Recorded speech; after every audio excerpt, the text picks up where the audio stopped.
Kada taon, 200 hanggang 300 ang namamatay dahil sa rabies, ayon sa Department of Health. Tuwing mainit ang panahon, karaniwan daw dumarami ang mga nakakagat ng hayop. Bukod dito, asahan na rin daw ang pamimeste ng kuto ngayong tag-init. Live mula sa Quezon City, may report si Bam Alegre. Bam?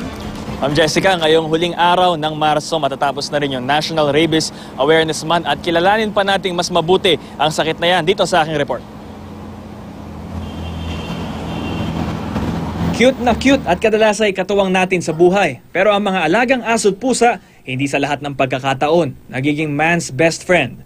Dahil kapag hindi sila naaalagaan ng tama, ito ang nagiging resulta.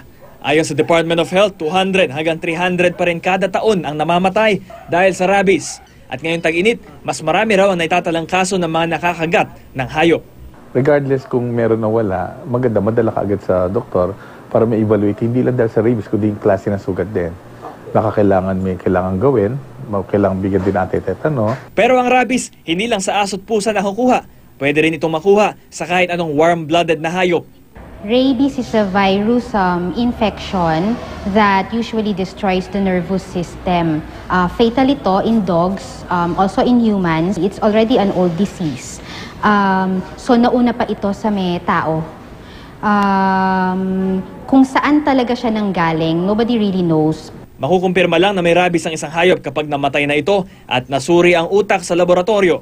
Oras na magkarabis ang isang hayop, hindi na ito magagamot at mamamatay sa loob ng 14 na araw. Usually, symptoms ng rabies is a change in behavior, but that's the initial symptom. Kadalasan ang nakikita is yung stage na kung saan sira na talaga yung utak ng hayop. Pero para sa mga tao, may gamot laban dito, ang rabies immunoglobulin. Yun nga lang, may kamahalan dahil umaabot ng 15,000 piso o higit pa ang halaga ng gamot na ito. Depende sa ospital. Kaya naman mas maiging pabakunahan na laban sa rabies ang inyong mga alaga sa halagang 150 hanggang 450 pesos para sa anti-rabies vaccine. Kapalit naman ay panatag na loob. Ayon sa RA 9482 o Anti-Rabies Act of 2007, may mga multang naghihintay sa mga irresponsable at pasaway na may-ari ng mga hayop. 2,000 pesos kung hindi papabakunahan ang hayop. 10,000 pesos naman kung hindi papayagang maobserbahan ang hayop na nakakagat. At 25,000 pesos kung tatanggi yung may-ari na sagutin lahat ng pagpapagamot sa taong nakagat ng hayop. Kung wala pong nagpabaya na nag-aso, wala naman tayong makukuhang mga stray sa daan. So sabi nga namin, bago mag-aso, mag-isip munang mabuti 100 times kung maaalagaan. Behavior din ng dogs, pag-aralan nila. Kasi minsan nakakagat ng aso yung mga tao na hindi marunong mag-read ng signs. Pero hindi lang rabies ang nagbabantang sakit ngayong marami ang nakabilad sa araw. Mag-ingat din sa pamimeste ng mga kuto. Sa Lawag, Ilocos Norte, isang barangay ang umaksyon para hindi na magkamot ng ulo ang ilang residente. Ang mga bata, sinashampoo ng pantanggal ng kuto. Ayon sa kanilang health worker, taon-taon daw nila itong ginagawa dahil maraming may kuto sa kanilang lugar tuwing tag-init. Ngayong panahon daw kasi madaling mapisa ang lisa o itlog ng kuto ayon sa DOH. Mas mabilis din daw ang hawaan ng kuto tuwing bakasyon dahil mas madalas magkakalaro ang mga bata. Kaya una nang nagpayo ang DOH na para iwas kuto, panatilihing malinis ang katawan. Huwag maghiraman ng mga gamit gaya ng suklay at sombrero, pati ng mga unan at kumot.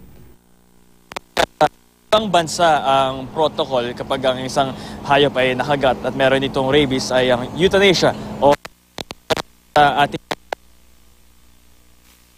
ang recommendation na nakausap kong veterinarian maging ng POS ay obserbahan at ihiwalay, i-isolate sa loob ng 14 na araw dahil kung may sakit naman ito, mamamatay daw ito within that period. Ma'am Jessica. Okay, emphasize lang natin, Bam, no? Pagka pina-injection na ng anti-rabies yung ating mga alaga ay 150 to 400 pesos lang po. Pero kapag kayo'y nakagat, 15,000 agad po. Yun po ang sagot ng inyong bulsa. Kaya mamili tayo dun sa 150 to 400 o 15,000 agad kapag kayo'y nakagat. Maraming salamat sa iyo, Bam Alegre.